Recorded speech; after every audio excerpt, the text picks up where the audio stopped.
математикадан жаңа тақырып есептер шығару және теңдеулер шешу тақырыбын өтеміз.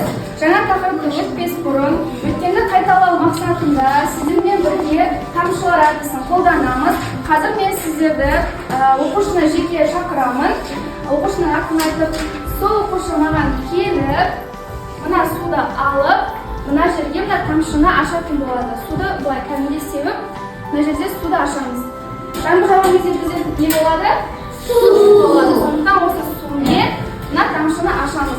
Осы тамшының ішінде бізде есептер тұр. Біз осы кезге деген өрнектерді өттік. Санды өрнек өттік, әріпті өттік, теңдеулді өттік. Осыған мына жерге қазір бор берем. Осы жерге орындайтын боламыз, жақсы ма? Бірінші маған келеді, біраз оқиды ғой. Екінші. Суды аламыз да кез келген бір тамшыны ашып өтеміз. Қайсыны ашасыз? Қандай шықты? Қандай өрнек? Мына бордаға қой. Тақтаға орындаймыз.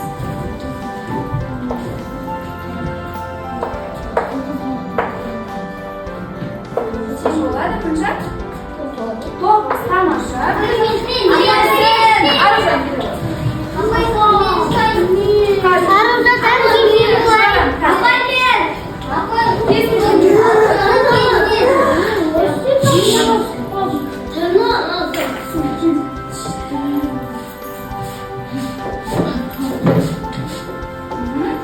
Здесь салыстыру тұр, я?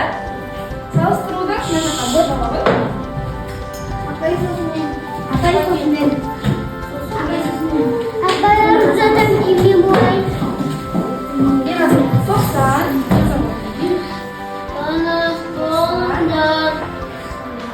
Енді оң жағына 50 қосылған 20. 50 қосылған 20. Қайсы болады? 90, 50-ге 20-ны қоссам 70. Тамаша.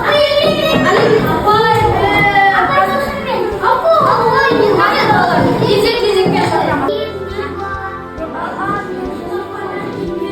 Дауысты шығарып айтамын.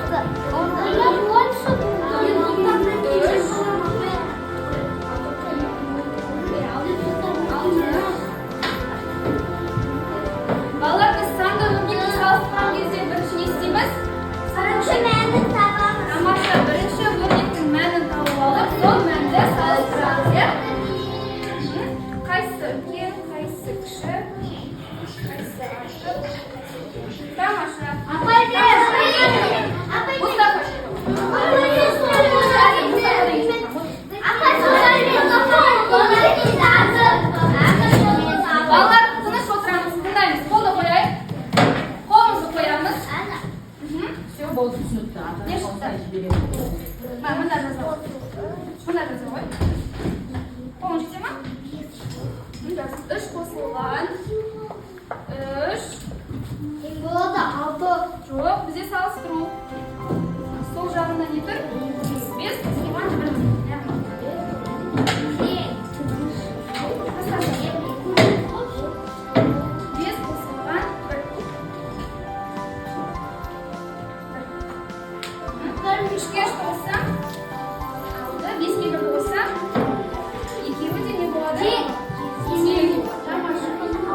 Үш тамшы балы бізде болады.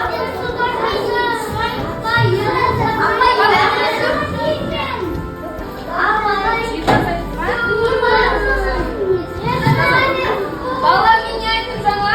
Сендер жыласаңдар, мен шығармаймын. Мұстафа отыр.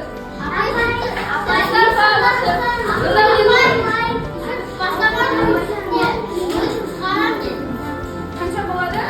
7-ден 4 азайтсам? Дилана.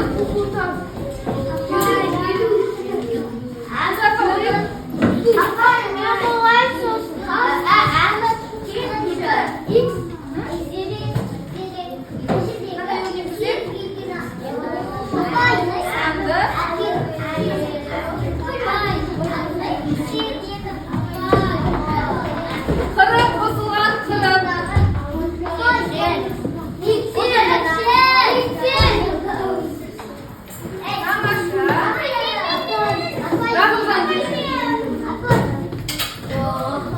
Балалар, бізде әлі ойын бар. Сендер ойын машқасына шықпағандар. Жақсы ма? Балалар, қараңдар. Бүгінгі жаңа тақырып есептер шығару және теңдеулерді шешу. Балалар, қайталайықшы. Теңдеу дегеніміз не? Несі бар? Құрамында несі болады?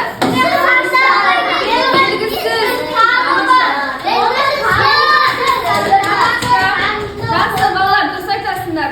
Теңдеу дегеніміз құрамында белгісі құрамында белгісізі бар теңдік болатын, иә? Маған мысал айта көріңіз. Мысалы,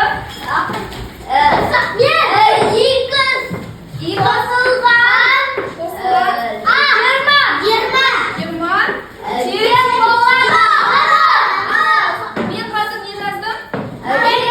Теңдеу жаздым. Тамаша, балалар, теңдеуді жақсы түсінген екенбіз. Енді балалар, қараңдар. Оқулыққа қарасақ, бізде бірінші есеп тұр. Бесеу жүзінде отыр. Бізде мынандай сурет берілген, қараңдар.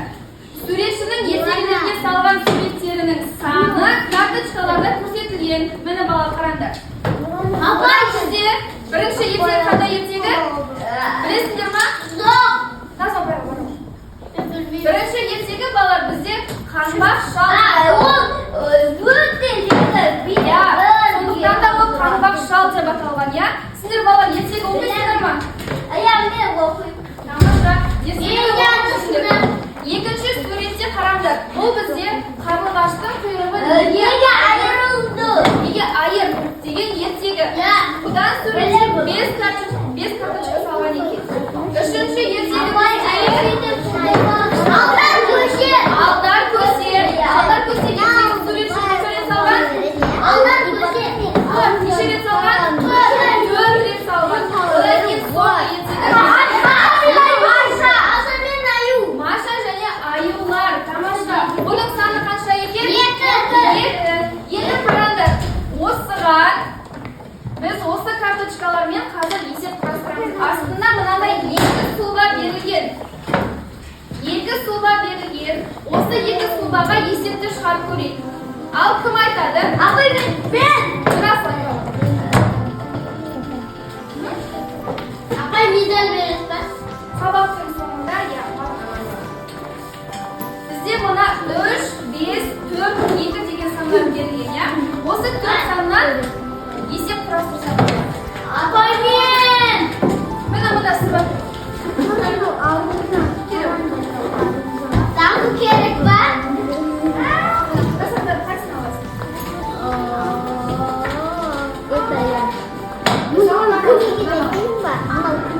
Апай мен! Бес деймін. Және 3 деймін.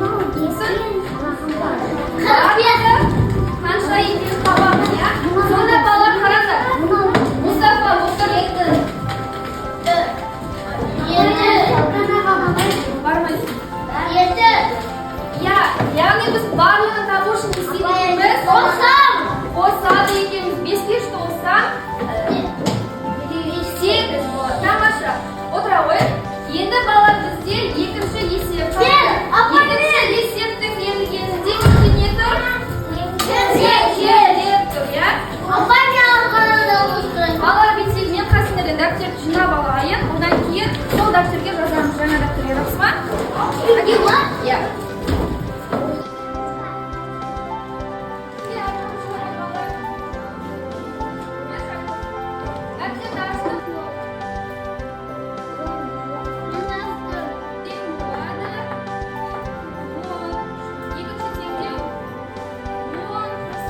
есеп.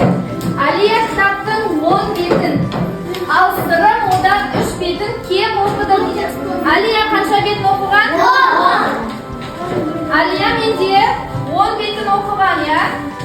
10 бет. Ал сырым одан 3 бетін кем оқиды. Яғни бізде сырымның қанша бет оқығаны не?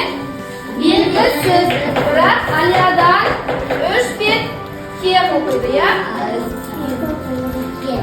Енді сұрақ қойып есепті шығар. Осыған кері есеп шешуі. Егер балалар есепті берілгенде кем деген жазып болса не істелік? Азайту үш. Қанша болады? Кем болады? 7. 7. Жауабы 7 бет. Не 7 бет? Кітап 7 бет сырым 7 бет оқыды. Я, молодец. Апа X. Сырым сонда 7 бет оқыған екен. Апа X'te 8 қосу болмақ. Апа yana жазамыз да. Я балама жаздым. Бұны үшінші есепті Апа бұны мен бұны көшірмеймін. өзім шығарып. Енді балалар осы есепке кері есеп құрастырайық. Кері есеп құрастырайықшы. Кері есеп болса, біз жаңа азайту амалын орындадық. Енді қандай амал? Енді қосу амалын орындаймыз. Не деп шығарамыз? Есептің шартын құрайық бірінші. Алия. Әке істеп жатсың ба? Алия бізде қанша бет оқыды дейміз? Алия 10. Бергісін. Бізде бұл жерде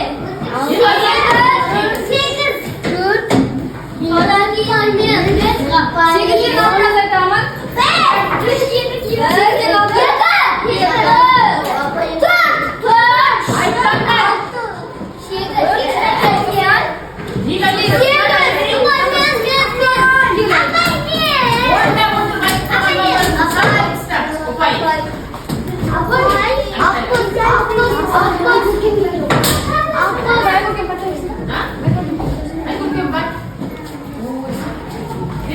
жоқ. Елуге 10 болсам қанша болады?